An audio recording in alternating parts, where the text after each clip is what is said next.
Alors, maintenant que vous êtes conscient des caractéristiques, n'est-ce pas, de l'état d'esprit d'entrepreneur, c'est-à-dire quelles sont les caractéristiques, maintenant que vous le savez, nous allons apprendre maintenant comment vous pouvez développer ces compétences, comment vous pouvez développer ces caractéristiques en vous afin que vous puissiez, n'est-ce pas, aussi être des entrepreneurs aguerris. Alors, voici trois astuces qui vous permettront, n'est-ce pas, de développer. Alors, il faut d'abord, en un premier temps, faire l'auto-évaluation. Donc, l'auto-évaluation se veut de façon concrète et de façon honnête. Identifiez vos forces. Identifiez où est-ce que vous êtes fort. Identifiez où est-ce que vous êtes faible de façon honnête. La faiblesse, c'est inné, c'est humaine. Donc, il faut reconnaître bien évidemment vos faiblesses, il faut les identifier et identifier également vos intérêts pour comprendre où se trouvent vos capacités entrepreneuriales. Donc, lorsque vous identifiez ces trois éléments, j'aimerais que je vous invite à souligner ces trois éléments-là. Vous devez identifier vos forces, identifier vos faiblesses et ensuite vos intérêts. Donc, identifiez, n'est-ce pas, des parties, des domaines dans lesquels vous êtes fort. Identifiez des domaines dans lesquels vous êtes faible et identifiez également, n'est-ce pas, votre intérêt. C'est-à-dire, vous êtes intéressé plus par quoi? Lorsque vous identifiez cela de façon honnête, cela vous permet, n'est-ce pas, de faire une auto-évaluation de façon concrète. C'est la première étape pour développer un état d'esprit d'entrepreneur. Parce que on dit, lorsque vous n'avez pas le diagnostic de votre maladie, vous ne pouvez pas soigner votre maladie.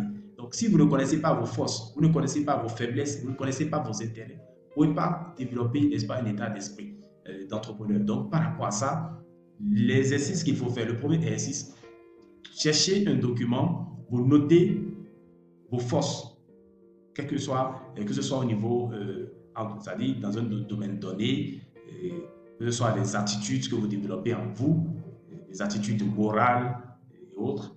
C'est aussi vos forces, il faut l'écrire, vos faiblesses, si vous êtes émotionnel, c'est-à-dire si vous n'arrivez pas à supporter, voilà, vous êtes très émotionnel, ça peut être aussi une faiblesse. Et la plupart du temps, c'est des faiblesses. Lorsque vous avez la peur, de prendre des risques et autres, ça, c'est des faiblesses. Et qu'est-ce qui vous fait peur? Pourquoi vous avez peur? Donc, il faut identifier ces différents éléments-là. Écrire ça sur un papier. Maintenant, là, c'est le diagnostic. C'est maintenant, lorsque vous faites le diagnostic, maintenant, vous savez réellement où se trouvent vos forces, où se trouvent vos faiblesses. Vous pouvez maintenant passer à une autre étape. Donc, le deuxième exercice qu'il faut faire pour développer un état d'esprit d'entrepreneur, c'est l'apprentissage continu. Donc, maintenant que vous connaissez vos forces, maintenant que vous connaissez vos faiblesses, il faut, n'est-ce pas, travailler à améliorer ses forces et à transformer ses faiblesses en des forces. Donc, vous avez déjà identifié vos forces, vous avez identifié vos faiblesses. Le deuxième exercice, c'est l'apprentissage continu. Donc, engagez-vous dans une mentalité de croissance en apprenant constamment de nouvelles compétences et en élargissant vos connaissances. Donc, quittez votre zone de confort. Vous devez aller découvrir de nouvelles horizons. Vous devez apprendre. C'est ça qui va vous permettre d'améliorer déjà ce que vous avez comme acquis et, n'est-ce pas, de transformer vos faiblesses en force. Ça, c'est le deuxième exercice. Donc, c'est très important. Vous savez, c'est des exercices qui ont montré leur efficacité. Les gens l'ont expérimenté, ça a marché. Moi, je l'ai fait et j'ai vu les résultats que cela a apporté particulièrement à ma personne et dans mon activité en tant qu'entrepreneur. 2 ans en arrière, je ne sais pas trop. 2 ans en arrière, je ne suis pas ce que je suis. Donc, ça marche très bien, mais pour le constater, il faut vraiment s'exercer, il faut passer à l'action. Et comme quelqu'un le disait, la différence entre la réussite et l'échec, c'est un seul mot, le passage à l'action. C'est-à-dire, c'est le passage à l'action qui sépare la réussite de l'échec. Donc, il faut passer à l'action. Mettez ces exercices-là en œuvre. Vous allez constater aussi un changement en vous, que ce soit sur votre personne, mais également dans vos activités entrepreneuriales. Alors, le troisième exercice, c'est la prise de risque réfléchi. Donc, ce mot a bien un sens. On n'a pas tout simplement dit une prise de risque. Non, mais plutôt une prise de risque réfléchie. Donc, ne craignez pas d'échouer parce que c'est la peur d'échouer qui fait que les gens ont peur de prendre les risques. Qu'est-ce que si je me lance, j'échoue, qu'est-ce que les gens vont en dire? Qu'est-ce que les gens vont en penser? comment je vais regarder comment. Donc, ces différentes questions nous bloquent souvent, nous retiennent dans nos zones de confort, nous amènent à ne pas passer à l'action, à ne pas prendre des risques. Mais ici, il s'agit des risques calculés, il s'agit des risques réfléchis. Je prends un exemple. Vous voulez par exemple vous lancer dans l'entrepreneuriat. Vous avez comme capital, ou du moins votre épargne est d'1 million. Vous n'allez pas prendre ces 1 million et éjecter dans un business que vous voulez nouvellement lancer.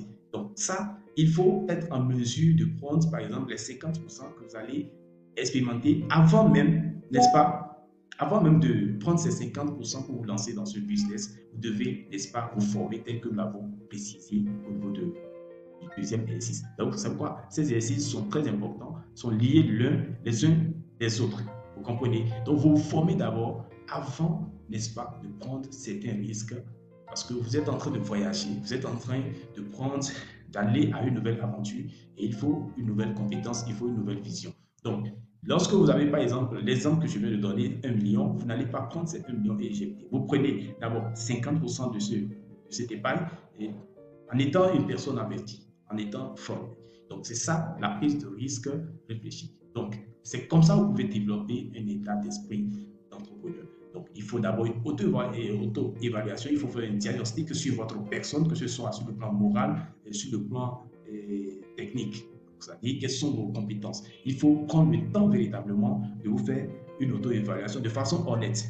La faiblesse, c'est humaine. Donc, si vous êtes fait dans un domaine, il faut le reconnaître et mentionner cela et penser à comment améliorer cela, comment transformer cela en force. Et cela va passer par l'apprentissage continu.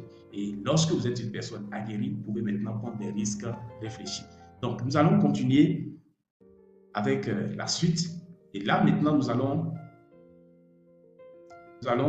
continuer avec les obstacles à surmonter pour adopter un état d'esprit entrepreneurial. Nous avons bien dit que ici, l'entrepreneuriat, nous avons vu au début, et c'est pourquoi nous avons parlé du chemin du succès en entrepreneuriat. Ce n'est pas une échelle telle que les gens le pensent, où voilà, il faut suivre la barre après la barre. Il faut suivre l'échelle, c'est-à-dire étape par étape. Non, c'est au-delà de cela. C'est plutôt des bas et des hauts. Vous allez vous retrouver aujourd'hui avec une réussite, ou du moins avec peut-être un chiffre d'affaires d'1 million. D'accord? Et vous vous retrouvez après avec des pertes. C'est ça l'entrepreneuriat. Vous pouvez vous retrouver à 3 et vous retrouver à 0. Vous vous retrouvez même à moins 1, à moins 2, à moins 5.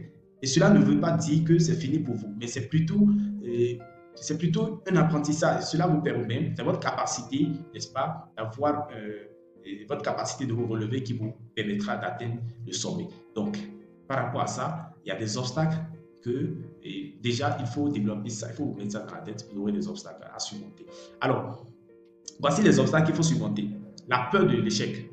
Lorsque vous avez la peur d'échouer, vous ne pouvez pas, n'est-ce pas, entreprendre. Vous ne pouvez pas entreprendre si vous avez la peur d'échouer. Parce que si vous avez la peur d'échouer et que vous ne passez pas à l'action, rien ne va changer. Donc, quand on dit que quelqu'un a échoué, c'est qu'il a essayé. Donc, la peur d'échouer peut, d'accord, inhiber la prise de risque nécessaire pour développer un état d'esprit d'entrepreneur. Donc, un entrepreneur n'est pas quelqu'un qui a peur de prendre des risques. Et nous avons précisé des risques réfléchis, des risques calculés. Donc, également, un obstacle qu'il faut enlever de votre tête, de votre mémoire, c'est le confort avec la routine. C'est-à-dire, c'est humain. L'être humain a peur, n'est-ce pas, du voyage, du nouveau voyage.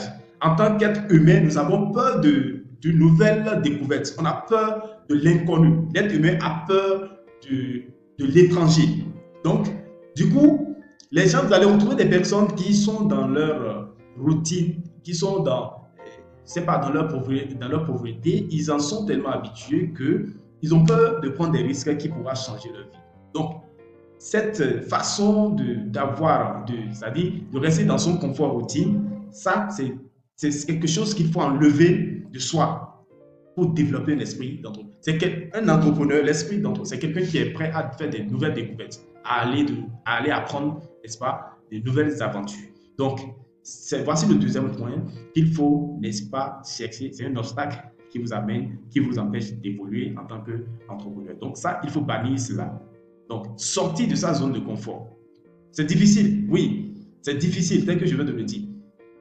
Découvrir, aller à l'inconnu. Aller à la découverte de l'inconnu, c'est difficile. Mais il faut être en mesure de surpasser cela si vous voulez vraiment réussir en tant qu'entrepreneur. Les techniques que vous mettez en place, ça peut marcher, mais soyez prêts à, n'est-ce pas, exploiter d'autres techniques. C'est de ça qu'il s'agit. Donc, mais c'est essentiel pour adapter un état d'esprit d'entrepreneur tel que nous le disons.